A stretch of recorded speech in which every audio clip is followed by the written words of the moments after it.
Hello guys, welcome back to our channel. আমি হচ্ছি রানা এবং আমি একজন ক্রিকেট এক্সপার্ট। সম্পূর্ণ ভিডিওটি দেখুন।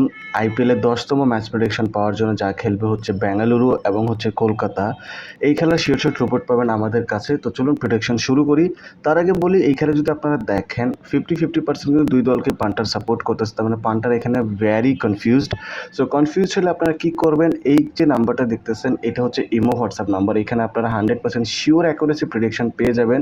শুধু মেসেজ করে আমার থেকে আপনারা 100% শিওর অ্যাকুরেসি ম্যাচ প্রেডিকশন নিতে পারেন। আমার থেকে কেন নেবেন চলুন প্রমাণ দেখিয়ে দিচ্ছি আমাদের কাজের, সেটা হচ্ছে টেলিগ্রামে গিয়ে। তো এটা হচ্ছে গিয়ে আমাদের টেলিগ্রাম, যেখানে আমাদের সাথে 905 জন এখন অবধি কাজ করতেছে। আপনারাও এসে কাজ করতে পারেন, নিজেরা লিঙ্কে গিয়ে জয়েন করতে পারেন। লিঙ্ক ভিডিও ডিসক্রিপশনে থাকবে, ক্লিক করে জয়েন করে নেবেন। তো চলুন আমি দেখিয়ে দিচ্ছি লাস্ট ম্যাচ। দেখুন এখানে আমরা হচ্ছে গিয়ে RRকে উইন করেছিলাম। দেখতেই পারতেছেন, আমি বেশি দেখাবো না যাতে বড় না হয়ে যায়। চলুন আমি আগের কিছু কাজ দেখিয়ে দিচ্ছি যাতে আপনারা আরেকটু বেটার বুঝতে পারেন, কারণ নয়তো বলবেন যে একটি ম্যাচই দেখিয়েছেন। দেখুন এর আগের ম্যাচ আমরা এখানে SRHকে হচ্ছে গিয়ে এখানে হায়দ্রাবাদ উইন করেছিলাম। তার আগের ম্যাচও দেখিয়ে দিচ্ছি, কারণ যাতে একটু ভালো আইডিয়া থাকে। দেখুন CSKকে আমরা এখানে উইন করিয়েছিলাম এবং হচ্ছে RCBকে পাঞ্জাবের সাথে উইন করেছিলাম। তো দেখলেন ব্যাক টু ব্যাক 5 ম্যাচের যদি আমি দেখাই, 5 ম্যাচ কিন্তু আমাদের উইন, এবং অলমোস্ট এভাবেই কিন্তু আমরা সবগুলো ম্যাচ উইন হয়ে থাকি। তো আমাদের কাজ তো দেখিয়ে নিলেন। সো অবশ্যই যদি এই খেলার 100% শিওর অ্যাকুরেসি রিপোর্ট আপনাদের প্রয়োজন পড়ে, ইমো হোয়াটসঅ্যাপ নাম্বারে মেসেজ করতে ভুলবেন না। আবারও বলতেছি, যদি প্রফিট করতে চান, যদি লাভবান হতে চান, অবশ্যই মেসেজ করবেন। তো চলুন আমাদের প্রেডিকশন শুরু করি এখন। প্রথমে আমরা এখানে কথা বলি হচ্ছে গিয়ে হেড টু হেড নিয়ে। হেড টু হেড দেখলে এখানে লাস্ট 10 ম্যাচে কিন্তু পাঁচটি দুই টিমই জিতেছে। লাস্ট ম্যাচ দুইজনই জিতে এসেছে, এবং যদি আমরা তাদের রিসেন্ট 3টি ম্যাচ দেখি, 3টি ম্যাচের ভিতরে কিন্তু 2টি এখানে হচ্ছে KKR জিতেছে। এটা কিন্তু গত বছরে, এই বছর তাদের এই প্রথম খেলা হতে যাচ্ছে, বাট স্টিল যখনই তাদের খেলা হয় 3টি ম্যাচের ভিতরে কিন্তু 2টি এখানে কলকাতা জিতে এসেছে। গ্রাউন্ড রিপোর্ট যদি দেখি, বেঙ্গালুরুতেই খেলা হবে। হিউমিডিটি লেভেল থাকবে হচ্ছে কি 43%। একদম হচ্ছে 1-2% এখানে বৃষ্টি হওয়ারও চান্সেস থাকবে। 100% ক্লিয়ার থাকবে না আকাশ।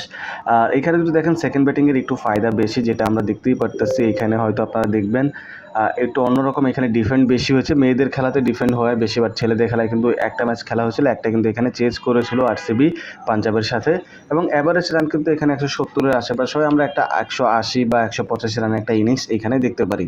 আমরা যদি এই গ্রাউন্ডেই দেখি, RCB কিন্তু হচ্ছে গিয়ে 60% ম্যাচ জিতে, এবং KKR কিন্তু এই গ্রাউন্ডে এখনও অবধি 70% ম্যাচ জিতে। তার মানে ইন্টারেস্টিং বিষয় হলো KKR কিন্তু এই মাঠ স্যুট করে, এবং তারা এই মাঠে কিন্তু খুব ভালো পারফরমেন্স করে, যেটা আমরা দেখলেই দেখতে পারবো যে হাইস্ট রান তারা কিন্তু 200-র আশেপাশেও এখানে করেছে, এবং তাদের অ্যাভারেজ স্কোর 155+ থাকে।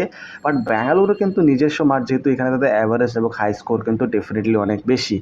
বাকি যদি আমরা এখানে টিমের পয়েন্ট অফ ভিউ নিয়ে কথা বলি যে কোন টিম স্ট্রং বা কোন টিম উইক, চলুন সেটা এখন দেখি।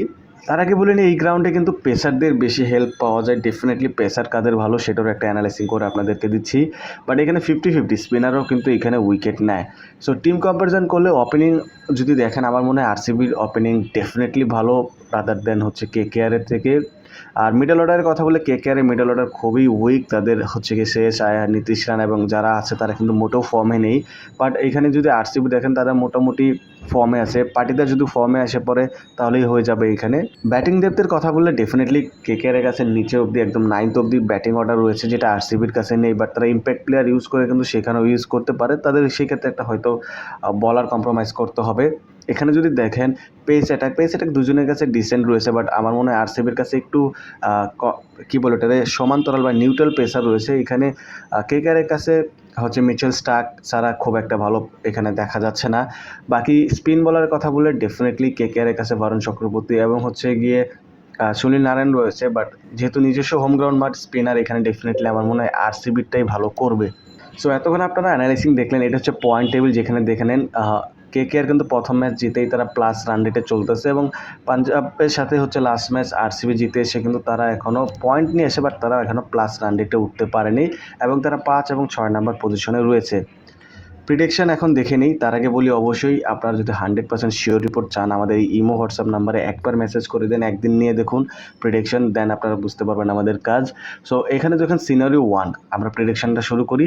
রয়্যাল চ্যালেঞ্জার ব্যাঙ্গালোর যদি দেখেন, এখানে ডেফিনেটলি যদি টস জিতে তারা আগে বল করবে, এবং আমার মনে হয় KKR 180 থেকে শুরু করে 200 রানের ভিতরে করবে, এবং পাওয়ার প্লেতে 60-55 এরকম আমার মনে হয় করবে। সিনারিও 2 এরকম হতে পারে যে কলকাতা নাইট রাইডার্স যদি আগে বল করে, আমার মনে হয় পাওয়ার প্লেতে 60-65 65 রান করবে হচ্ছে গিয়ে আরসিবি এবং ওভারঅল 190 195 রানে একটা টার্গেট দিবে এখানে আরসিবি।